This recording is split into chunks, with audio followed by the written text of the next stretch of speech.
Kita bicara jangka pendek, present sekarang gitu ya. Iya, betul. Kenapa 2 hari hijau IHSG? Kenapa rupiah dari 18.200 ke 17.900 sekarang gitu ya? Ada apa? Padahal kemarin penuh pesimisme, toto ada euforia, toto kok naik gitu ya. Ada pesimis rupiah akan ke 18.500 ke 21.000. Terus IHSG akan ke 4.000 dan lain sebagainya. Turun, tapi itu Mas Bahlil ganteng malah naikin. Nah, jadi 2 hari ini bisa dikatakan naik karena salah satunya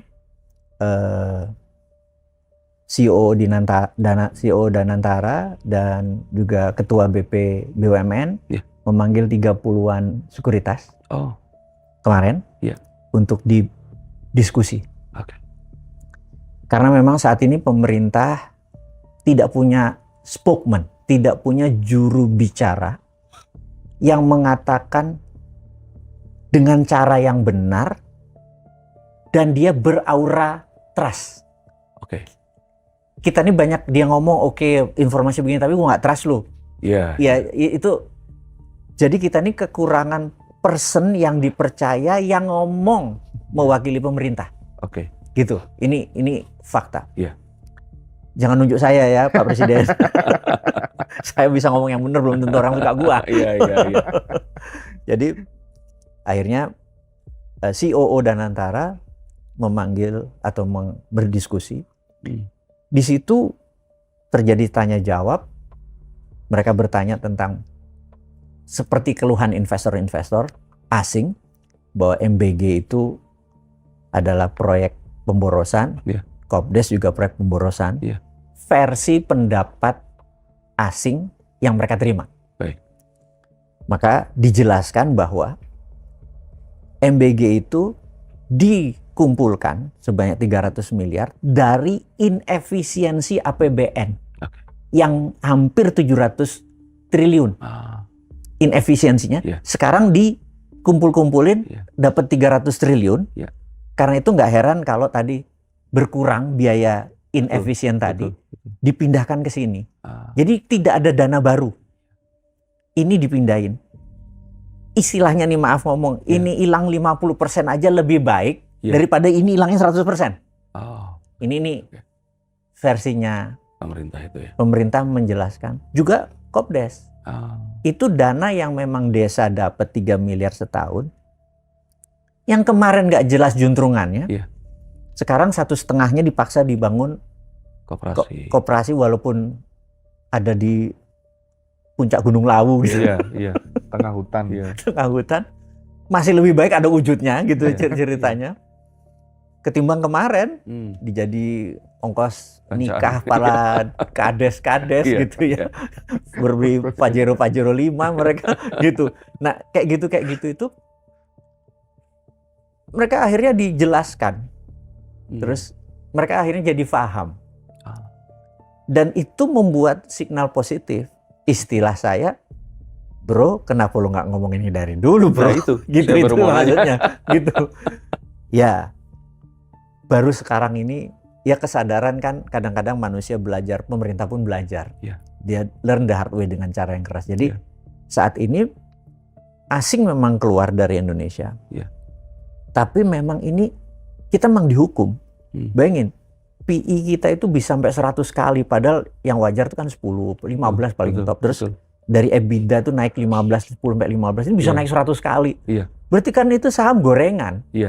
Bener nggak? Nah itu, dengan adanya sebegini, penggoreng-penggoreng itu kan yang dirugikan yang penggoreng-penggoreng itu. Jadi ada benernya di satu sisi, ada bener di satu sisi. Jadi saya sekali ini membicarakan sisi netral pro pemerintah. Kesannya gue mewakili pemerintah. Ini keren ya harusnya. Juru bicara gitu.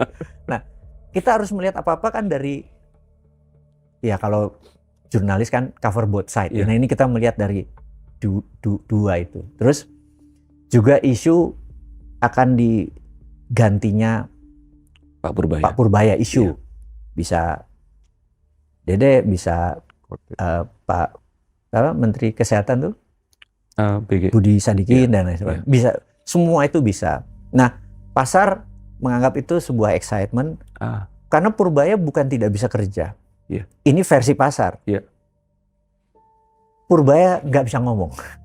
Jangan ngomong deh lu gitu. Tidak Jadi bisa memberikan rasa mungkin. Iya, jadi ada pepatah China itu, orang Chinese itu bilang, kurang kata satu, Anda akan disukai seluruh dunia. Tambah satu kata, Anda akan dibenci seluruh dunia. Jadi kalau kita jadi pejabat, wah saya belum dapat informasi itu, saya kurang tahu. Itu nggak apa-apa. Iya. Ketimbang kita sok tahu. Iya, betul. Itu Betul. bubar gitu. Iya. Nah, kita nggak bilang Pak Purbaya sok tahu, tapi kalau bisa kurangi. Iya. Yang tadi, nah karena itu karakter mungkin ya. Tapi dia itu pinter. Iya. Jadi mungkin ke depan yang kita berharap adalah sampai kapanpun pejabat jangan banyak bicara deh. Bener nggak? Iya betul. Jangan banyak bicara. Jadi wis kerjain gitu. Iya. Nanti yang berbicara yang kompeten aja, yang disukai. Jadi dia juga orang yang tepat, tapi dia juga karakternya disukai. Saya nggak tahu siapa saat ini di pejabat yang disukai. Dan Bahlil, Pak. Prof Bahlil, Bahlil. ya? Oh iya benar. Prof Bahlil ya. Boleh juga Bang Abang Da. Abang Da. Bahlil untuk jadi juru bicara dan mengatakan yang benar gitu. Nah, apa tadi kan ini cerita present moment. Terus gimana Indonesia ini punya nation interest, punya cita-cita mulia bersama, gitu kan? Kita tahu bahwa kita tuh kayak Indonesia mau kemana sih, gitu ya kan? Betul. Nggak ada. Jadi kita itu harus melihat strength-nya kita. Terus kita coba list potensi kita tuh apa. Jadi disebut strength itu saya baru kemarin berbicara sama teman-teman pembaca, kita punya book club. Oke. Saya bertanya, kalau dalam sebuah diskusi kemarin sambil makan siang, perpustakaan Alexandria 48 BC, kira-kira itu terbakar, ada 700.000 manuskrip judul buku, 700.000 kebakar.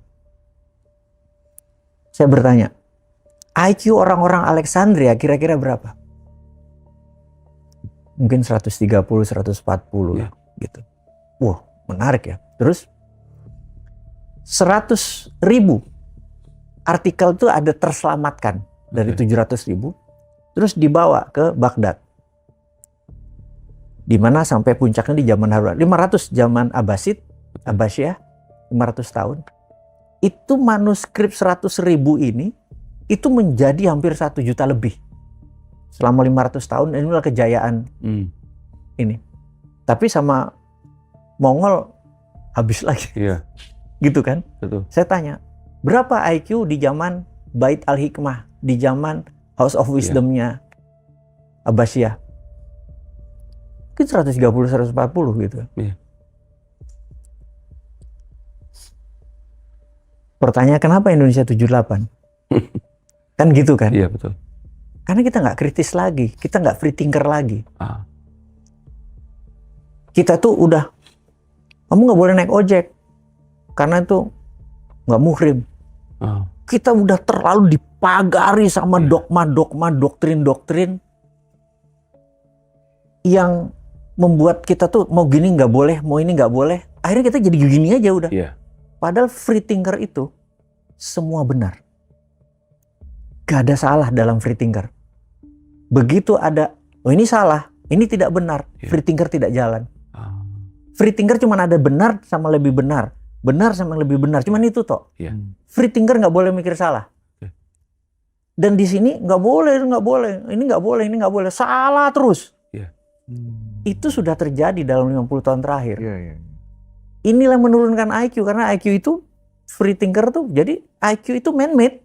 Nyambung dengan tadi paradigmanya disempitin terus. Disempitin terus, gini terus malah yang tadi gini nggak boleh tuh, nggak boleh tuh makin. Ada peran agama nggak sih untuk menurunkan IQ itu tadi? Peran ustadz iya. Agama benda mati, Pak. Oke. Pemahaman agamanya mungkin. Peran ustadz ya. Iya, jadi peran guru. Ustadz kan guru kan, guru ya. Iya, Nah, iya. dia kepentingan dia aja. Iya. Gitu. Saya nggak bilang agama yang salah. Iya. Gitu. Saya nggak bilang kiai loh. Saya nggak bilang ustadz kan guru. Guru yang berkepentingan Betul. untuk memasukkan, membataskan. Nah, itu bukan karena kesengajaan, itu karena ketidaktahuan dia, karena dia pun didoktrin begitu. Betul. Terjadi repetition kayak gitu. Jadi saya pikir, yuk kita buka. Agama tetap dipegang, tapi sebagai pribadi dulu. Pada saat di forum ini kita free thinker aja, gitu. Jadi bebas kita berpikir tanpa ada aturan bahwa ini salah, ini benar, nggak ada. Yang semua benar aja gitu. Nah, kita harus mulai membuka lagi. Karena nation interest kalau diputuskan IQ 78 nggak efektif juga. Betul. Nah, terus apalagi sekarang kita lihat pejabatnya. Jadi walaupun bagaimana kita harus berkaca, pejabat zamannya Pak Harto itu dari Berkeley Gang. Dan Pak Harto itu kalau manggil mereka, Pak Harto bawa catatan. Dia belajar. Bener nggak? Jadi sewaktu ada masalah, mereka bisa nelpon, oh ini temen di kampus gua, oh ini temen di ini. Jadi temen si koneksinya dia gitu udah menjadi solusi. Nah, sekarang ini di lingkaran yang menjabat itu, kalau ada masalah lokal, mereka jago kandang. Mereka nggak kenal menteri luar negerinya Itali, jadi nggak ditolak kemarin gitu misalnya. Jadi yang nggak punya itu yang sangat disayangkan. Oke, balik lagi ke nation interest. Jadi setelah tadi kekuatan kita adalah di SDM. Jadi jangan pernah melihat kekayaan itu di luar diri kita. Jadi saya punya mobil, bapak saya kaya, itu bukan aset. Aset itu yang nempel di kita. Saya bisa ngukir. Nah itu, gitu. Nah kita ini, bangsa ini bisa apa? Gitu. Ini yang harus baru kita punya nation interest nih, baru kita mau bangun. Jadi kalau sekarang bisa apa? Menurutku, kita ini harus menguasai mineral. Ini yang saya harapkan. Tadi saya berkesempatan berbicara sama bukan pengusaha ya, regulator juga gitu dengan ini segala macam. Saya cuma mengajarkan bahwa mineral itu industri yang simpel. Budaya metal di Indonesia itu sudah jauh lebih tinggi dari negara manapun, lebih early, bukan tepatnya lebih dulu. Cara mengelola metal itu cuma dua. Satu pakai hidro, satu pakai pyro. Satu pakai air, satu pakai api. Kayak yin yang. Jadi misalnya tanah dikeruk sama Freeport, di leaching dikasih air, disiram kapur CaOH kalsium hydroxide, dicampur gini, misah yang berat ke kanan, yang ringan ke kiri. Yang ringan itu pasti impurities, tanah segala. Yang berat itu logam. Gitu. Jadi air itu sifatnya memisah, api itu sifatnya menyatukan. Begitu dia ke kanan, dibakar, jadi solid. Kelebur lagi ya. Tapi ini entah disebut cukim atau ingot atau apa, mungkin kadar emasnya 3%, kadarnya masih tergumpal dia. Nah, terus dimasukkan ke dalam air lagi, maksudnya cair ya, entah dihidro lagi. Jadi hidro, pyro, hidro masuk ke bak, ada anoda, katoda, ini digantung lah dia di katoda gitu ya, terus nanti mereka mengurai yang ini kopernya ke sini, platinumnya ke sini, emasnya ke sini gitu ya. Terurai lagi, terus ambil tadi yang nempel di sini, diambil, dibakar, solid lagi. Jadi sesimpel itu. Api air gitu ya. Nah, ini finish product. Nah, Indonesia ini saat ini cuma gali tok, kasih leaching, belah, dijual. 3 step lagi harganya naiknya lipat kali gitu. Nah, ini yang saya bilang waktu saya cerita, oh gitu ya bro, sesimpel itu. Dan kita saat ini iya, jadi Freeport itu kan penghasil koper konsentrat. Ingat ya, koper konsentrat. Jadi cuma konsentrat tembaga. Dikirimlah ke pabrik di Gresik, saya bilang itu. Itu bukan smelter bro, itu blister. Maksudnya gimana? Dicairin, dimasukin ini, nempel namanya anoda slime. Masih dibilangnya slime, anoda. Anoda slime-nya dikirim ke Rio Tinto atau dikirim ke Mitsubishi. Di sana baru jadi emas. Kenapa emasnya nggak di Indonesia? Dia cuma diem aja. Dan ini udah tahunan, 50 tahun kita digoblokin. Itu karena ada sebuah fakta bahwa kita tidak boleh seperti pesawat terbang. Dan kita kan kalau yang mineral enggak, ini memang kita completely stupid. Kalau pesawat terbang memang kita nggak bisa. Kalau kita nggak bisa, gitu. Jadi kalau itu memang kita dibodohin di sini, diberhenti di sini, dibodohin aja gitu. Dan selama ini pemerintahan sebelumnya itu 8 presiden, gitu. Jadi ini memang harus wake up call, ini harus diingetin, gitu. Jadi kalau kita mau nation interest kita adalah menjadi strongest country in Southern Hemisphere, misalnya menjadi negara terkuat di selatan Khatulistiwa dengan kekuatan mineral, kayak gitu tuh. Kalau mau ngebangun nation pride atau kebanggaan nasional gitu, kita negara terkuat di bumi selatan dengan kekuatan mineral. Dan itu masih bicara yang populer. Ini kan rare earth, ada macam-macam bahkan yang belum terpetakan. Ada juga kan? Nah, di sini rare earth itu misalnya, jadi gini, rare earth itu bukan tambang. Tidak ada tambang rare earth.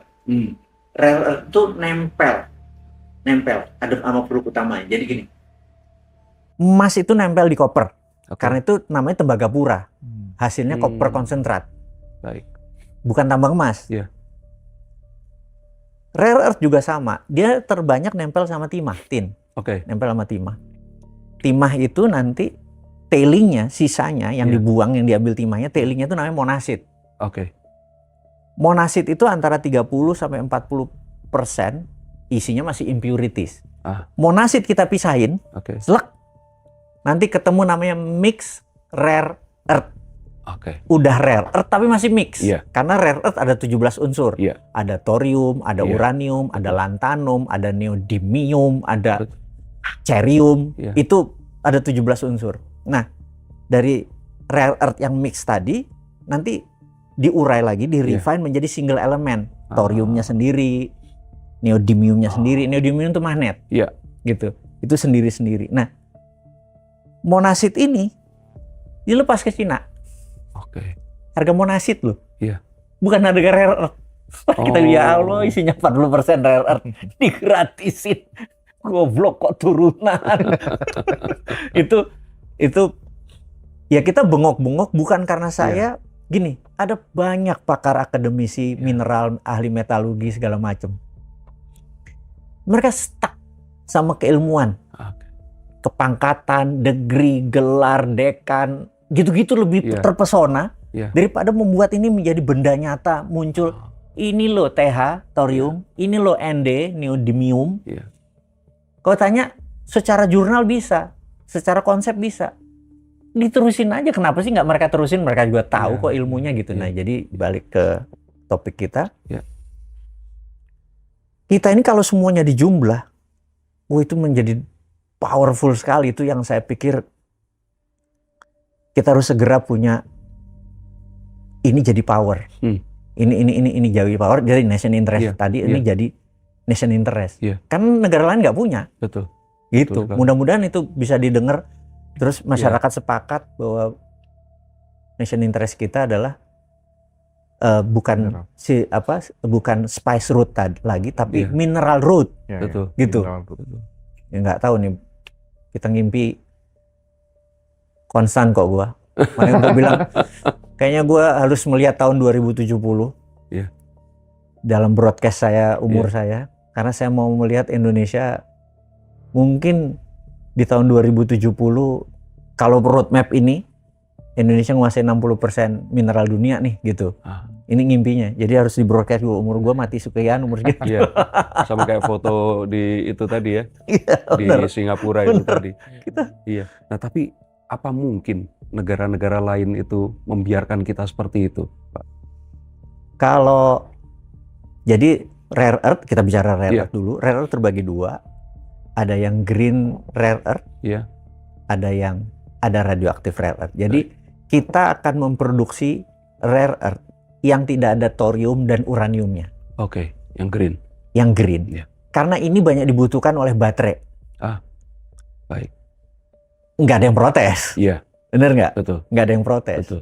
Jadi kita mungkin akan produksi itu. Mohon maaf, petrodollar kan akan terdampak juga artinya kalau semuanya elektrifikasi. Petrol. Petrodollar. Iya kan? Enggak. Oh, Jadi apakah mobil listrik akan mengurangi kebutuhan bensin? Iya, Enggak. Enggak ya. Karena bensin kan di turunannya masih bisa pakai jadi plastik. Oh iya. Masih banyak. Iya, Tidak iya, harus iya. dia jadi bahan bakar. Iya, Tidak harus iya, gitu. iya, iya. Ini turunannya masih banyak sekali. Ancamannya bukan dari situ berarti. Ancamannya nggak dari situ, betul. Jadi terus kita jangan, kan kita ini negara sudah memutuskan sebagai negara yang bebas aktif. Iya. Jadi siapapun teman. Ya sama Amerika teknologinya 20% kita kasih dia deh, Iya. sama Cina 20% kita kasih deh, gitu nggak apa-apa. Iya. Nggak apa-apa. Jangan apa-apa sendiri. Iya. Ya nanti tuh nggak ada yang namanya unipolar lagi atau Hmm. kekuatan tunggal tuh nggak ada. Nanti multipolar. Semua orang punya kekuatan beda-beda. Iya.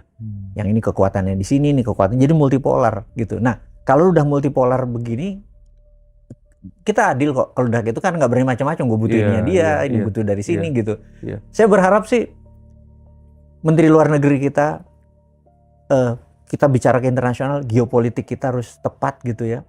Karena banyak sekali saat ini yang bikin berkerut gitu. Misalnya Kertajati akan dijadikan bengkel Hercules. Amerika punya. Dari bengkel jangan-jangan nanti jadi pangkalan Pangkalan militer udara. kayak gitu kan. Terus di satu sisi Amerika senang, di satu sisi Cina bilang, loh kalau jadi pangkalan bener nggak? Kan Iya, nanti betul. dia mengurangi investasi di Indonesia. Iya. Nah, iya.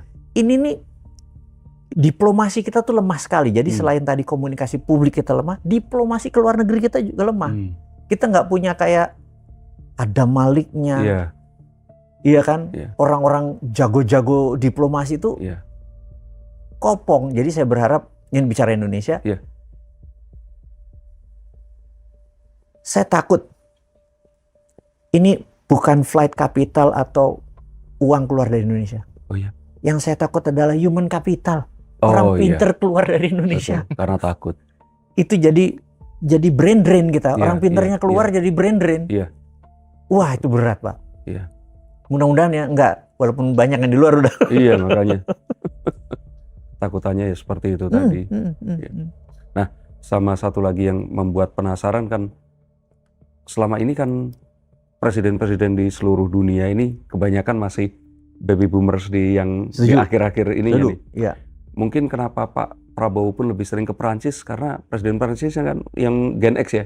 Kalau nggak salah usianya seusia saya tuh. Nah, jadi nanti kalau seandainya memang akhirnya tatanan dunia ini dikuasai oleh generasi yang berikutnya, apalagi ada Gen Z, milenial yang mulai ikut aktif di pangkat-pangkat yang sudah mulai berpengaruh di militer dan juga pejabat, kira-kira akan seperti apa geopolitik apakah akan tetap mengadopsi seperti Amerika akan tetap bersitegang dengan China, Taiwan masih akan tetap ketakutan dengan meriam-meriam China yang terus menghadap ke sana. Apakah geopolitik lama ini akan shifting dan Indonesia harus bersiap seperti apa? Karena kan tadi Panjenengan bilang harus lihat ke depan.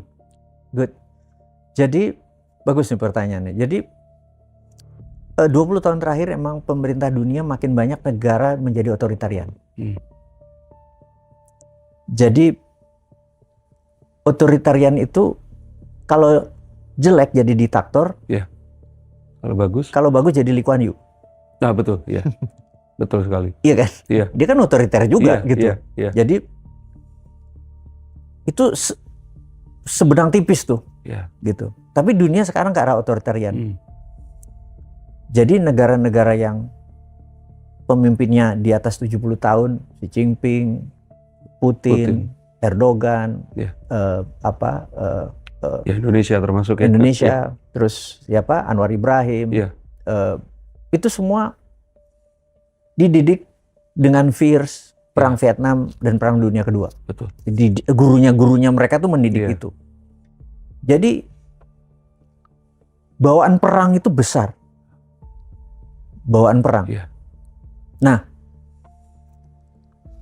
kita harus sadar bahwa Xi Jinping itu semua yang Deng Xiaoping lakukan, dia sudah lakukan.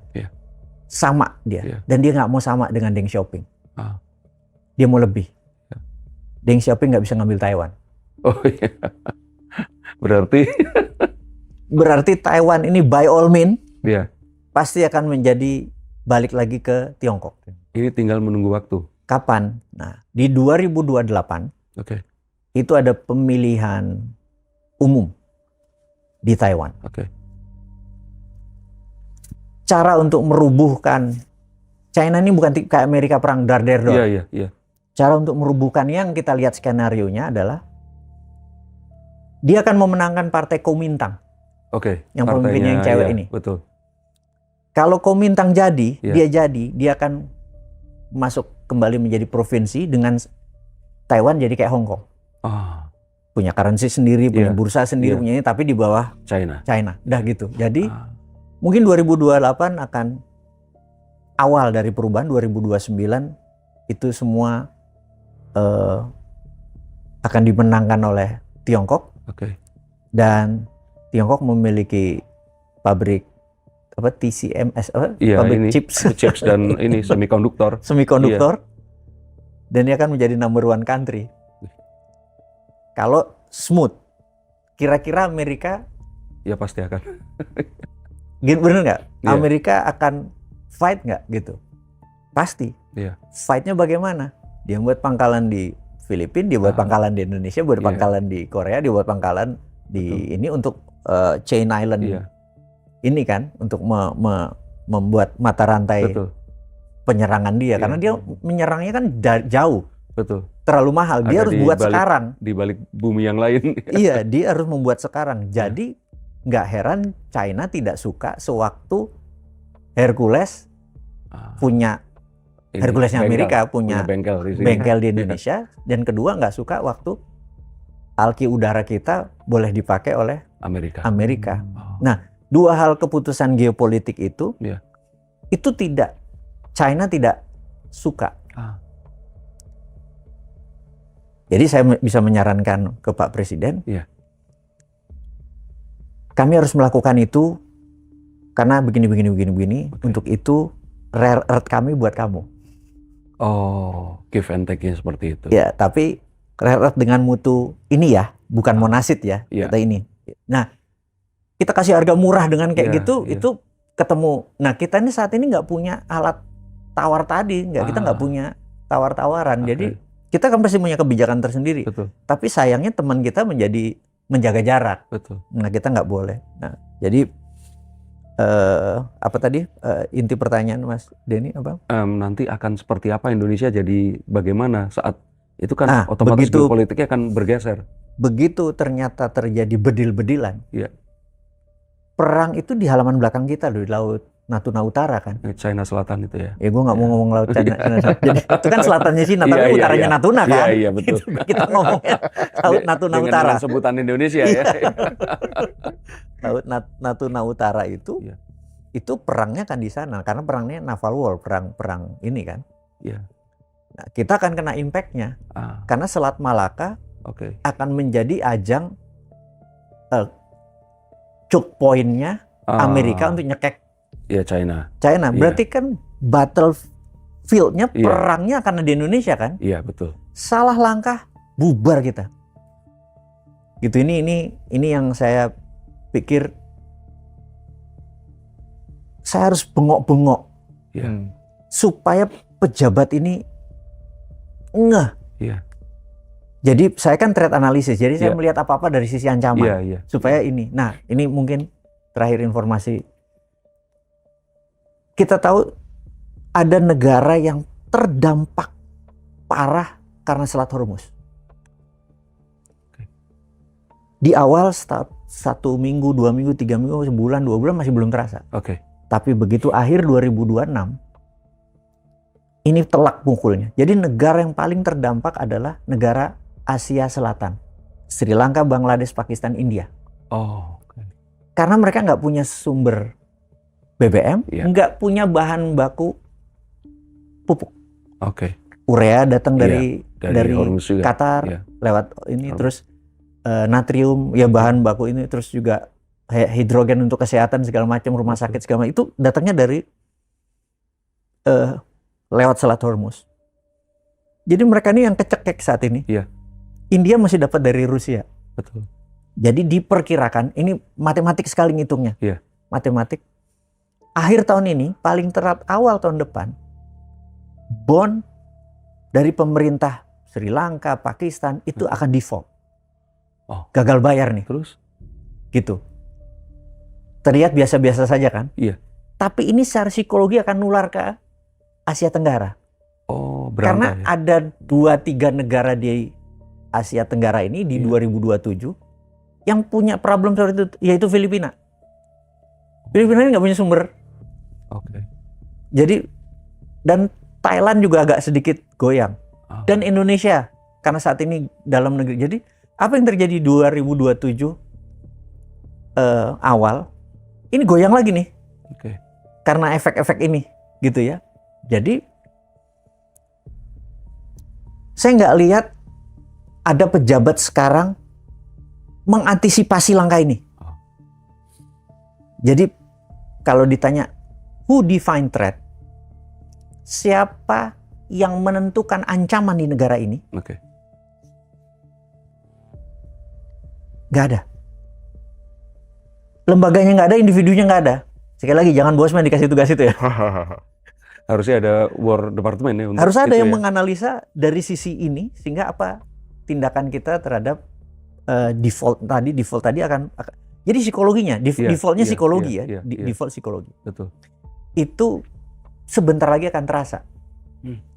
Jadi nanti Indonesia ini anggap sebulan 2 bulan ini membaik, gak lama lagi goyang lagi tuh Karena itu tadi. karena itu lagi gitu kalau kita nggak ready. Nah jadi kita gimana caranya supaya kita bisa mengantisipasi hal-hal seperti itu. Iya, iya. Nah di forum ini saya harus ngomong Iya. bahwa mungkin agak ketinggian untuk beberapa orang, tapi saya harap nanti klipernya jadi 1000 biji supaya Iya, iya, biar nyampe. biar nyampe. Seminggu yang lalu juga Bosman kan sampaikan bahwa kalau kita nyiapinnya pas udah hujan, ya udah telat. Harusnya kita memprediksi kapan itu tadi terjadi. Tapi ini perang yang sesungguhnya ya, nggak seperti perang hanya penguasaan Taiwan tadi. Karena perang ini benar-benar bedil-bedilan ya nanti ini. Nah, jadi gini, kita harus tahu apa yang dimaui Pax Judaica atau Ini ya, Great ini namanya. Judea Iya, atau Yudea. Great Israel, Iya, betul. gitu ya. Mereka ini mengharapkan turunnya Mesias Yudaika, jadi juru selamat Mesiasnya kaum Yahudi. Oke. Mereka lagi menunggu. Sama seperti Kristen menunggu Yesus atau Nabi Isa turun kembali. Iya. Nah, di mana Muslim menunggu Al-Mahdi, Iya. sang pengadil turun kembali. Nah, syarat untuk turun versi Taurat, versi Yahudi adalah Temple of Solomon harus berdiri. Oke. Yahudi ini ngeklaim Masjid Al-Aqsa itu berdiri di atas Temple of Kompleksnya, Solomon. iya. Jadi by all means harus dirubuhin. Iya. Hanya satu negara yang resisten terhadap itu yaitu Iran. Iya.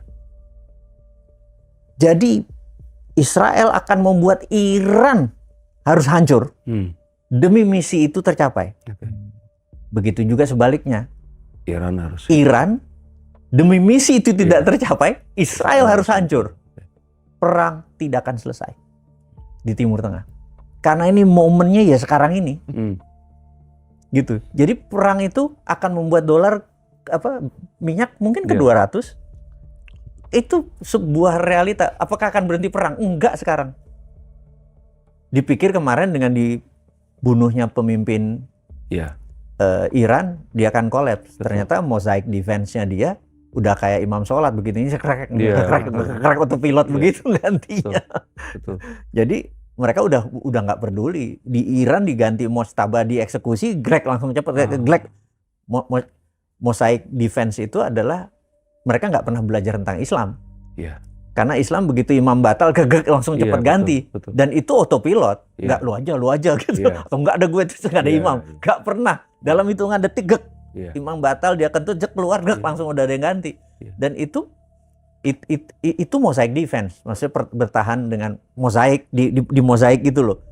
Jadi dia misalnya pemimpin rudal, kalau imamnya ini langsung ini. Iya. Jadi mereka Sistemnya ini sudah drone ada. itu langsung mosaik itu langsung. Nah itu kita bilang mereka underestimate kekuatan itu. Ah. Nah kita sendiri tahu tapi nggak dipraktekin di negara kita. Nah itu, atau nggak usah dibicara negara lah, di corporate-mu. Iya. If ini dan ininya harus Iya. harus siap. Iya. Nah kalau organisasimu kayak gitu lo nggak mati seperti Iran, Iya. gitu kan? Ya. Ya itu di organisasi kita bicara Setuju. perusahaan kita atau usaha kita walaupun nggak usah besar tapi mozaiknya itu harus jalan bentuknya. Nah jadi kita harus mengerti doktrin kenapa kebencian ditanamkan di Yahudi ini begitu ketemu Palestina dianggap kayak binatang Iya, aja itu iya. kan kebencian itu harus diajarin. Cinta pun harus diajarin gitu. Saat ini nggak ada yang ngajarin cinta. Benci itu kata kerja, cinta itu kata kerja. You have to work on it. Hmm. Lo harus membuat orang benci, lo harus work on it. Iya. Membuat orang cinta juga you have to work on it Iya. gitu ya. Nah, itu dilakukan dia membenci semua orang Islam, Iya. Palestina, itu dia binatang aja di doktrin kebenciannya mereka gitu. Siapa sekarang menyebarkan cinta kasih, peace, Iya. itu. Bosman aja di ujungnya peace, di ujungnya cuma gitu doang. Peace. Untuk sindiran. Nah, balik lagi kita bilang bahwa perang ini akan panjang. Timur Tengah akan terus bergolak. Ditambah Ukraina nggak selesai. Ya. Ukraina kalau selesai, pabrik mesin perangnya Rusia malah rugi. Jadi perang Iya. itu penting untuk printing Iya. money dia, nyetak mesin perang. Perangnya terus kayak gitu. Betul. Itu bagian dari dagangnya dia karena dia perangnya untung. Nah, Iya, balik ke Asia Timur. Jadi setelah tadi Asia Selatan kena, Asia Tenggara kena, Asia Timur ada ancaman Selat Taiwan. Iya. Ini yang kita bilang kita harus hati-hati. Iya. Belum tentu terjadi, dan yang paling parah adalah ketiadaan 40% bahan baku pupuk, NPK, natrium, kalium fosfat, karena Timur Tengah terutama Dicok itu tadi. Qatar menghasilkan itu kan berkurang. Ya. Jadi diprediksi setiap masa tanam, panen, itu harga akan naik 5-10%. Oh. Harga dunia loh ya, Iya. gandum, kedelai. Jadi kita ini akan merasakan Indomie nanti makin mahal, Iya. Tempe. tempe akan Tahu, makin ya. mahal gitu. Nah itu terus, dan itu berat sekali kita karena mahalnya bukan karena ini udah Ya. bener pun mahalnya dari sana gitu. Betul. Jadi diprediksi di 2027 Ya. ini kita compang-camping nih. Ah. Karena harga, kita nggak bilang El Nino berpengaruh ya. Iya. Iya. Karena bagi saya El Nino adalah versi saya Ya. konspirasi teori Ah. supaya orang beli. Oh, oke. Jadi nggak usah takut sama El Nino. Oke. Gitu yang dibilang oh ini Godzilla ini Iya, nanti iya, ada iya, mati iya. sekian Iya, nggak usah. Ah. Itu kayak COVID. Sama seperti kemarin virus yang katanya Sama Iya. itu konspirasi teori. Iya, iya. Tapi pupuk yang tidak ada yang jomplang bukan 40 konspirasi. itu bukan konspirasi. Oke. Itu fakta, cuma kepukulnya pelan-pelan Iya. gitu. Iya.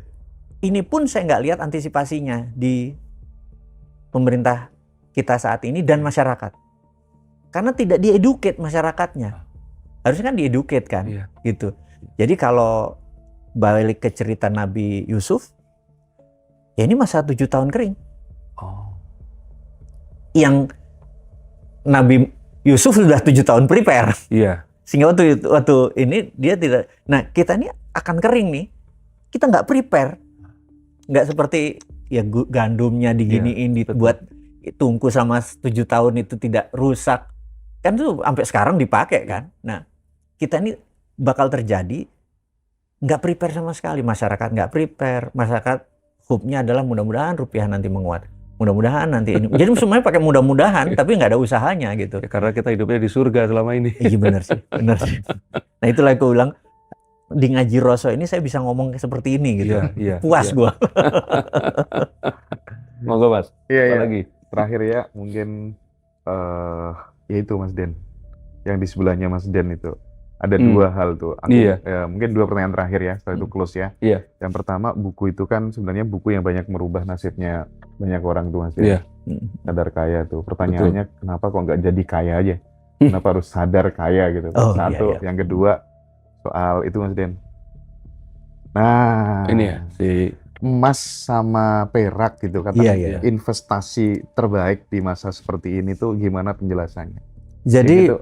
balik ke topik pertama bahwa rumusnya Bosman ini sebenarnya sederhana di dalam mengajarin teman-teman adalah ABC. Rumusnya ABC. Awareness before change. Tidak ada perubahan selama kita nggak sadar. Jadi begitu sadar, otomatis kita berubah, Iya. gitu. Makanya sadar kaya ini begitu, oh sadar, udah lu pasti kaya. Iya. Kalau nggak ada dia nggak bangun, Iya, betul. nggak sadar. Jadi sadar sehat, sadar kaya, sadar bahagia, itu duluan, gitu. Jadi saya pikir kenapa judulnya sadar kaya. Jadi ABC-nya tadi, mudah-mudahan jadi teman-teman jadi mau Amin. baca buku Amin. ini Dan dan yang penting kan manusia tuh menulis jalan hidupnya sendiri. nah itu. Itu ya, Pak. Iya. Terus mengenai perak sama Mas. emas. Jadi saat ini kita tahu bahwa dunia sudah tidak bisa percaya lagi pada fiat money. Gak bisa, karena mereka bisa nyetak kapanpun.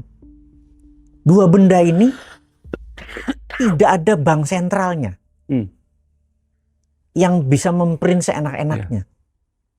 Itu. Jadi